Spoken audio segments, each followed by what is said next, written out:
Mau tanya, setelah saya dengar ceramah Ustadz, saya mau tanya. 2 kali diulangnya. Pak Ustadz, saya mau tanya. Setelah saya dengar ceramah Ustadz, saya mau tanya.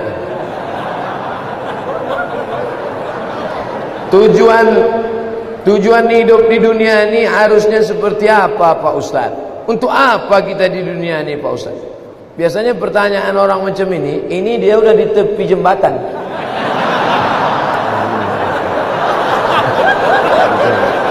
Untuk apa hidup ini? Udah streaming. Untuk apa hidup ini?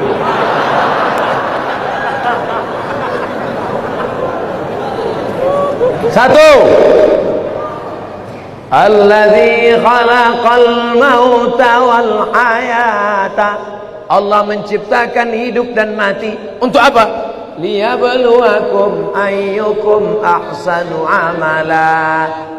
Supaya Allah melihat siapa yang paling baik amalah.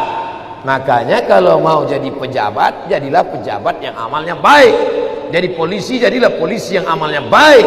Jadi tentara, jadilah tentara yang amalnya baik. Jadi ustadz, jadilah ustadz yang amalnya baik. Karena kita hidup ini dituntut siapa yang paling baik amalah. Amal bukan sholat, amal bukan baca yasin, amal bukan puasa sunat, itu ibadah. Hebat Pak Bupati kami, Pak Ustaz. Kenapa? Pak Bupati kami rajin sholat duha. Itu bukan amal. Itu siapapun bisa. Sholat duha tak perlu jadi bupati. Betul? Yang dimaksud amal adalah dengan jabatan kekuasaan yang ada di tangan kita, bisa kita berbuat. Kalau jadi anggota dewan, buatnya perda syariah. Anak SD tidak boleh masuk SMP kecuali punya ijazah MDA. Setuju? Itu Bang. Dengan kekuasaan. Jangan nanti udah pensiun baru datang. Ustaz Somad, apa yang bisa kita buat untuk bangsa ini? Tangan pun dah menggeletar. Itu apa? Ustaz Somad, kami sebagai aparatur negara, PNS, apa yang bisa kami buat amal kami? Mana PNS? PNS kemana nih? Kenapa banyak orang ngantri? Mohon maaf Ustaz Somad, PNS-nya sedang sholat duha di musola. Bodoh. Amal PNS bukan sholat duha. Sholat duha sebelum berangkat tadi. Amalnya sebagai PNS adalah bagaimana melayani masyarakat, dipermudah urusan orang. Urusan KTP Anda masukkan pagi, selesai sore, dikirim melalui pos. Bisa apa tak bisa? Bisa. Mudahkan urusan orang di dunia, dimudahkan pula urusan di akhirat nanti. Amin. Ustaz, apa yang bisa kami lakukan untuk ustaz-ustaz?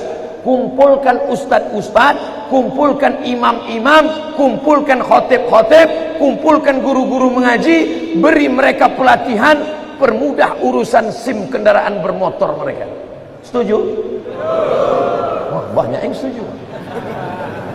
Kenapa Ustaz tiba-tiba ingat itu? Ingat dulu saya susah ngurus SIM dulu waktu sebelum terkenal. Masya Allah, tabarakallah. Artinya apa?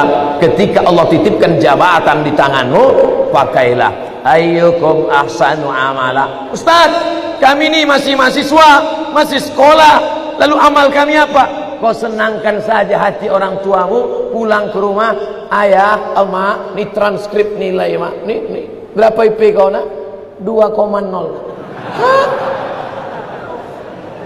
Kenapa 2,0?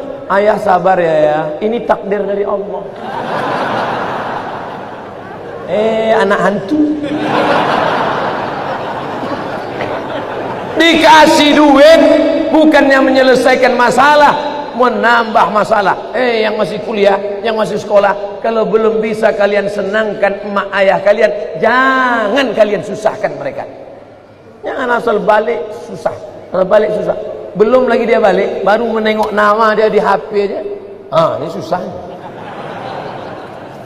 Yang pertama amalah. Yang kedua baru wa ma khalaqtul jinna wal insa illa liya'budun, ibadah. Itulah dia sholat, baca Quran, tahajud, puasa sunat, itu ibadah. Jadi kita ini gunanya di dunia ini cuma dua saja, amal dengan ibadah. Masuk kantor jam 8 pagi, pulang jam 4 sore, disiplin, tidak bolos ke mall, itu namanya amal. Bapak polisi merazia orang melanggar peraturan, saking kan dia mau menegakkan, sampai dipeluknya kaca mobil Kijang Innova. Itu amal apa ibadah? Amal. Amal itu namanya. Ustaz tahu dari mana? Saya tengok tadi di Instagram. Dua itu saja tujuan kita hidup ini, amal dan ibadah. Perbaiki amal, perbaiki ibadah. Banyak orang ibadahnya bagus, amalnya tak bagus. Banyak orang amalnya bagus, ibadahnya tak bagus. Yang lebih parah, amal tak bagus, ibadah tak bagus. Siapa yang amalnya tak bagus, ibadahnya tak bagus, pergi ke jembatan Barelang. Untuk apa ke situ Pak Ustaz? Nah, jangan kau tanya lagi. Saking tak ada lagi kertas dah. Selamat menikmati.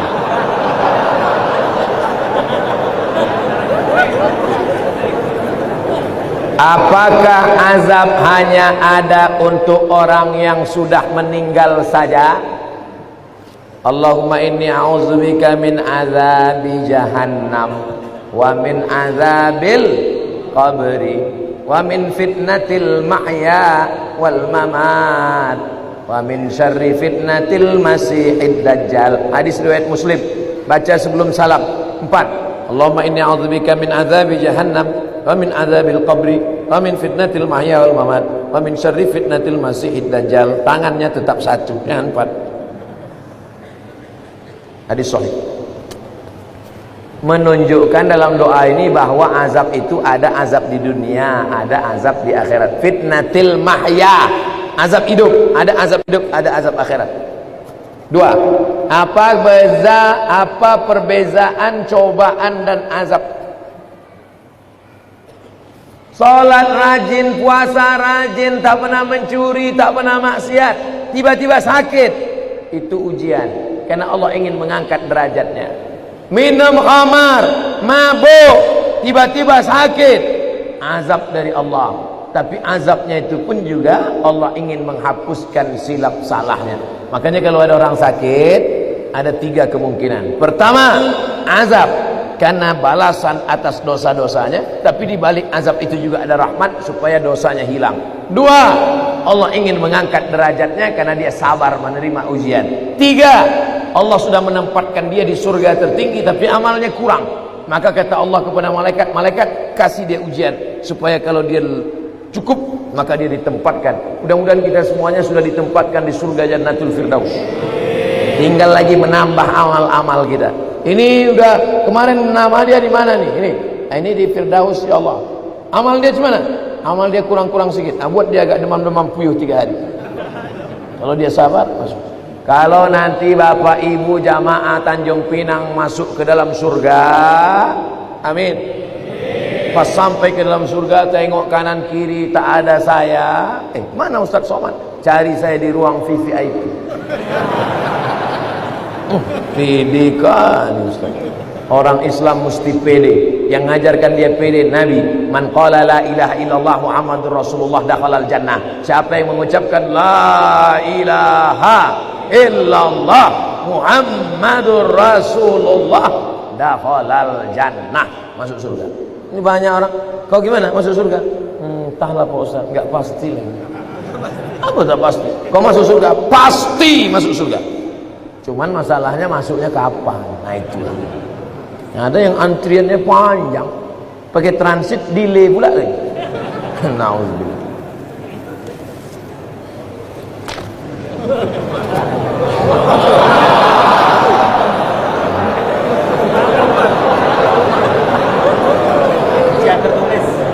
Ujian lisan tertulis. Pertama-tama, mau pakai pertama-tama. Izinkan saya mengirimkan Al-Fatihah untuk Ibunda Ustadz Abdul Somad Hajjah Rohana binti Nuruddin. Al-Fatihah. A'udzubillahi minasyaitonir rajim. Bismillahirrahmanirrahim. Alhamdulillahirabbil alamin. Arrahmanirrahim. Maliki yaumiddin. Iyyaka na'budu wa iyyaka nasta'in. Ihdinas siratal mustaqim. Shiratal ladzina an'amta 'alaihim ghairil maghdubi 'alaihim waladdallin. Amin. Semoga Allah mengampunkan segala salah dan dosanya. Amin ya Allah. Ketika saya sholat berjamaah, saya berada di shaf kedua. Ada makmum di depan saya, sholatnya batal. Terus saya maju ngisi shaf yang kosong. Apakah yang saya lakukan itu benar? Atau sebaiknya makmum yang di sebelah orang yang batal itu yang menggeser? Ada dua cara. Mohon maaf saya belakangi tuan-tuan. Yang jadi patokan imam di tengah. Imam di tengah. Lalu kemudian di mana orang yang batal tadi? Di sini. Kalau orang yang batal tadi di sini, maka shaf sini rapat kemari. Kalau yang batal tadi di sini, yang shaf sini datang kemari. Karena rapatnya kemari, bukan ke sana. Kalau tuan yang di belakang nengok dia tak bergerak, entah saking khusyuk atau dia takut, maka yang belakang ni maju ke depan. Nampak dia? Tengok beberapa detik tak bergerak, maju ke depan. Nah, nanti baru yang belakang pula maju ke depan. Tak boleh ada shaf kosong. Dua cara, samping ni ke tengah atau yang belakang tu ke depan.